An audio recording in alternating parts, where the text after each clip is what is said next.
Hi, I'm Paul, the Running Shoe Guru. This is Marathon Handbook, and this is a look at the Adidas Adizero Prime X and the Adidas Adizero Prime X 2.0 Strung.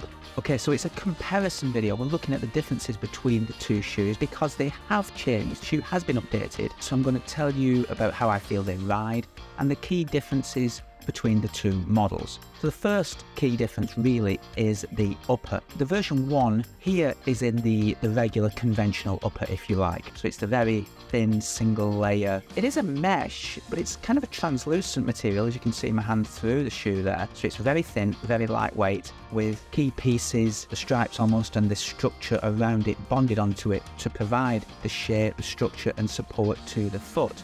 The first version is available in the Strung upper as well, and the Strung, as we've got in the version 2 here, it's a series of these fibres, filaments that are woven together in a kind of a 3D design. It is a single layer as well, but it is very thin. There are some holes in it, so it has a semi-translucent type of finish to it, but it's produced in one piece. So it does provide good structure and support to the shoe. Now in terms of fit, there's pluses and minuses for both. So the fit on version 1, I found it absolutely fine. This material does crease a little. You can see like a crease here on the toe off. So you do get little creases in it. But what I found with uppers like this and generally is I'll wear a slightly more padded sock, and that gives a nicer finish and a nicer fit within the shoe. This design here, it's okay in this shoe. In the Pro 3 from Adidas, I found it a little bit overcomplicated, over-engineered. But in the Prime X, it's a lot neater, but I still think it's a little bit excessive. You get a little bit of bunching, but generally speaking, a good fit. The ankle collar, there's very little padding in here. It's absolutely minimalist. It's just a lining, if you like, of a kind of a felt type material. It is quite high on the Achilles, on the heel tab. Some people do report a little bit of irritation. Personally, I have got quite sensitive and tender Achilles, no issues for me. But again, I always wear a sock that comes up to the top of the shoe, no problem at all. Well, we've got cutaways in the tongue, so we've got spaces down here, again to keep the weight down, single layer, no padding in that. And it is, well, it's stitching on both sides actually, here and here. It's kind of got a little bit of give in it, but it is single layer and it is very soft, so you have to get it wrapped around the foot very nicely and neatly before you tie the shoes. No particular issues, thin, lightweight, breathable, all that. A careful choice of sock and you're going to be okay. Now, on the Strung version, it's one piece, so you don't have a tongue. The tongue is knitted in, and this provides a little bit of stretch. It does provide a little bit of a challenge getting it on. It's not a shoe that you can simply slip your foot into very easily. So you do need to stretch it a little bit. It's a two-handed job. So you stretch it and get it on. We've got the funny little heel tab that turns up and down there, but again, no issues from the heel. Personally, I think it's a neater finish around here. The only issue I would have is that if you have got a slimmer foot, when you do draw the laces in, you get a little bit of creasing in the Strung upper. Now, I got a little bit of creasing when I put it on for the first run in the shoes, but after that, I kind of found that I didn't need to pull them as tightly. It was secure enough, so I was perhaps overdoing it. So just be cautious of that. I don't think, because it's this one-piece wraparound fit, it is quite snug, it is quite close to the foot. I don't think you need to pull it in as tight as you would do maybe with other shoes. It is quite a good lockdown. Laces are into these integrated loops. You do have these little plastic finishes on the top lace hole. I wish they'd have been a felt or a suede type material because they have got a harder, sharper edge to that. And some people, I didn't, some people might find it an irritation. So again, just be cautious on that. Wasn't an issue for me. But ultimately, both provides good, secure fits, both very lightweight, both very breathable. I think personally the Strung has the edge for me, but I didn't have any particular fit issues. So like I say, version 1 available in regular and Strung versions, version 2 just in the Strung. The first thing that you will have read about is the weights, and version 2 is coming in heavier. In my UK 10, version 2 is 37 grams heavier at 329 grams compared to 292 grams in the UK 10 in version 1. Now, that's not a lot of difference, but when I'm holding the shoes, version 2 does feel kind of noticeably and significantly heavier. It does feel heavier on the foot as well. It feels heavier in the hand, but it's only 37 grams. So what makes the difference? Well, we have got a little bit more stack in the version 2, and we've got twin carbon plates. This is a carbon plate. It's not out of an Adidas shoe, it's out of another shoe, but this carbon plate weighs in at 25 grams. So you've got 2 of these in the Prime X version 2.0, and in the version 1, you've got the energy rods. So assume some of the weight has gone there. Also, stack height. In the original shoe, although it does say 50mm printed onto the midsole, in the official literature from Adidas, they do say the stack height is 49.5mm with an 8.5mm drop into a 41mm in the forefoot. In the version 2.0, we've got a 50mm stack, but only a 6.5 drop with 43.5mm cushioning under the forefoot. So we've got more volume under the forefoot, and that's obviously contributing to the weight as well. Version 1, energy rods, so you can see them here. So they kind of mirror the metatarsals into the forefoot and help encourage that forefoot aggressive roll. And we've gone for twin carbon plates in the version 2.0. You can just about make them out here. So they're at the top and bottom of this aperture that goes all the way through the shoe. And on the bottom of the sole, the bottom carbon plate has got an aperture in it, a hole, so that you can see the second one. And they are exposed through the forefoot as well.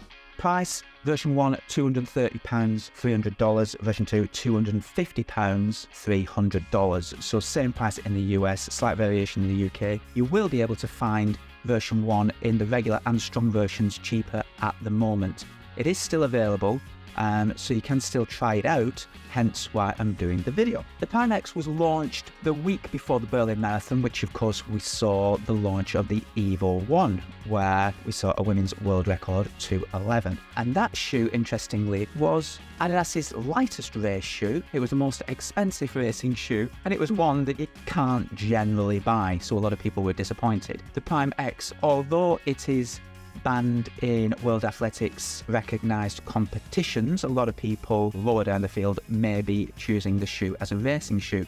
So whilst launching the most expensive, lighter shoe that you can't buy, they've brought out the most expensive, heaviest racing shoe that you can buy. A few contrasting points there. The feel of the shoes. In terms of weight, they are noticeably different, and whilst running in the version 1, it does feel light on the foot, it does have a racer feel. It's maybe about 40 or 50 grams heavier than the Pro 3 from Adidas and the Vaporflying shoes like that, but it still feels like a fast racer shoe. The weight is significantly different, and it's due to the bulk in the version 2.0 as well. It's a bigger, bulkier shoe. You notice the weight, so it kind of amplifies that weight, I think. That said, once you get going, once you get up to speed, the amount of bounce, energy return, rebound, whatever you want to call it, is significant in the version 2.0, as is the stability. In terms of stability, you've got 50mm of stack. We've had other 50mm or high stack shoes, and that isn't necessarily an issue when it comes to stability, but we've got a very narrow footprint from both these shoes, and it's that narrow footprint that jacks the foot up and it creates some instability. And I think Adidas have recognised this, because on the lateral side of the heel, it is shaved off a little bit. So what they're thinking is, you're going to strike laterally, and it's going to encourage the foot to roll in a little bit. The Light Strike Pro foam is very soft. I mean, there's a lot of give in that foam, there's a lot of compression. Running on one of my favourite stretches is a slight downhill. I find when I land, it feels like I'm going to supinate and roll out, but then the foot rolls in. It kind of feels a little bit wobbly.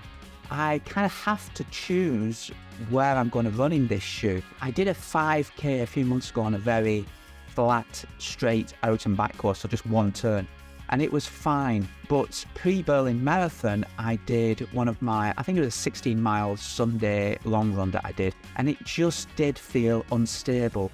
After 10 miles, when you start to get tired, I noticed that as well. And because the road and the pavement that I was running on had lumps and bumps and contours in it, it kind of amplifies the instability of the shoe. It is a great shoe, and you do notice the toe off. You've got this real pivot point, the aggressive point here, and it flicks you forward, but instability was an issue, and it's a shoe that made me really choose where I was going to run in the Prime X1 very carefully. In the version 2, you can see it instantly looks broader. Now, I've measured the 2, and version 2 is approximately 5 or 6 millimeters wider. It just looks a little bit broader across the base of the shoe. We've still got the lateral bevel on the heel, but the shapes of the heel, you can see on version 2 here, it extends a little bit to catch the foot earlier.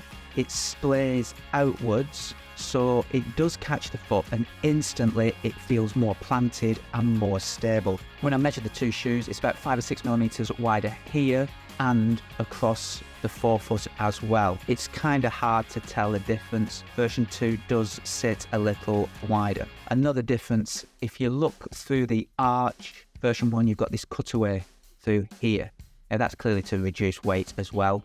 We don't have that on the update. It allows for a little bit of flex, not a lot granted, but when the weight's in the foot there, it will kind of allow it to pronate a little bit more. In this shoe, it just steadies it up. Everything's a lot more sturdier, controlled through the midfoot. And you've got 2 carbon plates in there as well. There's very little twist and turn in it, so it is much more stable. That said, it's not all plain sailing. The exaggerated lateral cutaway, when you stand in it, it does throw it out, supinate it, so it does feel a little bit unstable on initial contact, but as you roll through, things start to steady it up. So on the longer run I've done in the Prime X2, felt much more stable, much more controlled. Whilst it's the same foam, and you've got 3 layers of light strike foam here, so you've got your top layer, bottom layer, and then you've got the carbon plate running between the two, and it's kind of sandwiching another layer of foam. I guess you need 3 to put the twin carbon plates in there. Because it's a lower drop, it felt like my heel was sinking into the shoe a little bit, and I almost had to kind of get over the arch, so it felt like I had to roll forward. When I pick up the pace, land more midfoot, it throws me forward much better. When at pace and landing more midfoot, it did feel better, but is it faster? Well, it's heavier as well. So there's a lot of contrasting kind of thoughts about the 2 shoes. So for long cruising tempo runs, 7 and quicker, great. For slightly faster, version 1. It does just the lightness, the reduction in weight allows me to roll forward a little bit quicker and smoother. I feel I have to work a little bit harder to get the best out of the version 2.0. All in all, a good shoe, a solid shoe, certainly very durable as well. We've got Continental rubber on there, so that's very good traction in all kinds of conditions.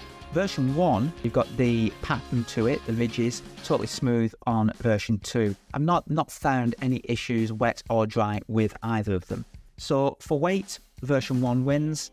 For cushioning, version 2 wins. For stability, version 2 wins. And for fit, version 2 just has the edge. Which you're going to buy? If you're after a shoe that you're going to race in, I think for out and out speed, version 1. For long distance tempo runs, version 2 is the safer bet. But like I said, both available, both great shoes, and both shoes that I will continue to wear. Hopefully you've found that useful. Hopefully you can pick the meat out of that comparison review, and hopefully you liked the overall video as well. Give it a like, please. Please do subscribe. We're going to do more comparison videos coming up as well. So thanks for watching, and we'll see you again very soon.